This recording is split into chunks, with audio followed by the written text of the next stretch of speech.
चलिए तो फिर शुरू करते हैं। तो फिर अभी अपन डिस्कस करने वाले हैं सेकमार्क कंसल्टेंसी लिमिटेड को। इनका जो एनालिसिस किया है फ्लोपो बिजनेस ने किया है। अब आजकल इनका इजी सब्सक्रिप्शन भी चालू हो गया, तो आप लोग अब चाहें तो यहाँ से इजी सब्सक्राइब कर सकते हैं। इन्होंने एक बहुत अच्छा आर्टिकल भी लिखा है, why order flow doesn't work for retail traders. Highly highly recommended है, अगर आप लोग सब्सक्राइब करते हैं तो इस आर्टिकल को ज़रूर पढ़िएगा। पेड सब्सक्रिप्शन रहता है बट काफ़ी अच्छा रहता है। तो ये इनका चूंकि हम न्यूज़ लेटर यूज़ करते हैं अपने एनालिसिस के लिए, तो आप लोगों को इस साथ बताना ज़रूरी है। तो ये जो कंपनी है 2011 में इनकॉर्पोरेट हुई थी। एक आईटी सॉफ्टवेयर सेक्टर की कंपनी है ये।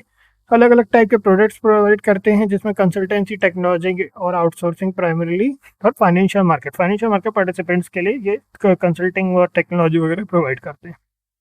अब क्या है इसमें क्रिटिकल एस्पेक्ट्स हैं, जिसमें including business setup, regulatory registration, finance, risk management, compliance, taxation, legal matter, litigation and arbitration system. और इसमें फॉरेंसिक ऑडिट्स हो गया, एचआर सर्विसेज हो गया, आईटी इंफ्रास्ट्रक्चर मैनेजमेंट हो गया। तो ये अलग अलग तरह की सर्विसेज प्रोवाइड करते हैं। Notable Secmark is empanelled with SEBI as the securities market trainer. तो सेबी के साथ में भी ये जुड़े हुए हैं। ओके, इंटरेस्टिंग है। ये फाइनेंसेस की इनकी बात हो रही है, तो इसका अपन अलग से बाद में देखेंगे फिर से। ठीक है। उसके बाद में फिर अगर अपन देखिए इन्वेस्टमेंट स्कोर मात्र 4 का दिया है, तो इससे अपने को थोड़ा सा सावधान रहने की जरूरत है। इन्होंने रैशनल भी दिया है। इसको आप लोग अगर सब्सक्राइब करते हैं इनके न्यूज़लेटर को, तो आप लोग यहाँ पढ़ सकते हैं। अब अपन यहाँ चलते हैं। 124 रुपीज़ का भी चल रहा है। 19.99% की रैली किया है इस आज के ट्रेडिंग सेशन में। अगर अपन यहाँ पर देखें तो 1 लाख का लॉस है, उसके पहले 16 लाख का प्रॉफिट था, फिर 16 का प्रॉफिट था, फिर 1.84 करोड़ का प्रॉफिट था फिर।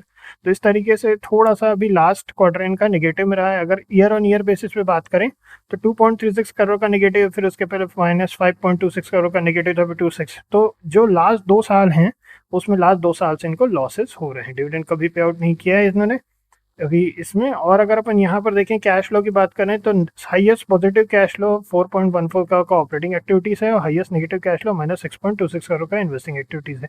नेट कैश फ्लो जो है -2.22 करोड़ का है, तो नेगेटिव है। शेयर होल्डिंग पैटर्न की अगर अपन बात करें तो 74.71% की प्रमोटर होल्डिंग है, और पब्लिक होल्डिंग है 25.31% की। थोड़ा सा ध्यान रखने वाला मामला है ये कि यहाँ पे अगर अपन देखें तो होल्डिंग कम की है इन्होंने 74.91 से 74.71%। और बस यही है इसमें, कोई होल्डिंग का यहाँ पे जिक्र नहीं है। FIS की कोई होल्डिंग नहीं है। अब आ जाते हैं अपन इनके चार्ट पे। तो चार्ट के हिसाब से अगर अपन देखें तो एक सर्टेन रेंज में घूम गया है पूरा, और बहुत ही ज़्यादा। और कंपनी के जो प्रॉफिट्स हैं वो भी लास्ट 2 साल से स्टेबल नहीं है। तो अपने को बहुत ज़्यादा केयरफुल रहना रहेगा। एटलीस्ट हम पर्सनली अभी इनसे, जब तक इनके फाइनेंसेस थोड़े और बेटर नहीं हो जाते, तब तक हम कुछ भी प्लान नहीं करेंगे। और जो आगे की प्लानिंग होगी वो हमारी 147 के बाद ही होगी, उसके पहले नहीं, जो कि काफ़ी दूर है अभी। बट स्टिल जो लेवल्स हैं वही लेवल्स यहाँ हमको दिख रहे हैं, तो उसके बेसिस पर हम 147 के बाद ही कुछ भी प्लान करेंगे, उसके पहले नहीं। इनके फाइनेंस भी कोई खास अच्छे नहीं है कंपनी के। तो ये जो चीज़ें हैं ये हमें थोड़ा सा दिक्कत दे रही हैं। तो ओवरऑल यही है, हमने यहाँ पे फ्लोपो बिजनेस का यूज़ किया था। ये इनका इजी सब्सक्रिप्शन है, हाईली रिकमेंडेड है, आप लोग सब्सक्राइब कर सकते हैं इन लोगों को जा करके। और ये आर्टिकल अगर आप लोग सब्सक्राइब करते हैं ज़रूर पढ़िएगा। इस आर्टिकल ने हमारा 60,000 रुपीज़ बचाया है, जो कि बहुत बड़ी बात है। क्योंकि ये ऑर्डर फ्लो के चक्कर में बहुत सारे लोग हमसे बहुत ज़्यादा, ये नहीं हम तो ये आपको कोर्स और ट्रेडिंग कॉस्ट की केवल बता रहे हैं। कई लोगों ने इसमें कोर्स भी ले लिए और कुछ कर भी नहीं पाए, क्योंकि उनको इस तरह की इन्फॉर्मेशन देने वाला कोई न्यूज़लेटर भी नहीं, और ना ही कोई ओवरऑल कोई सोर्स ऑफ इन्फॉर्मेशन था, क्योंकि हर कोई कोर्स बेचने में लगा था। ठीक है, ये लोग रिसर्च पेपर्स लिखते हैं, तो इनको ये सब चीज़ों में कोई इंटरेस्ट नहीं रहता। इन्होंने इस बारे में लिख दिया है यहाँ पे। ठीक है, चलिए तो फिर इतना ही है। नेक्स्ट मिलते हैं फिर आप लोगों से। ओके।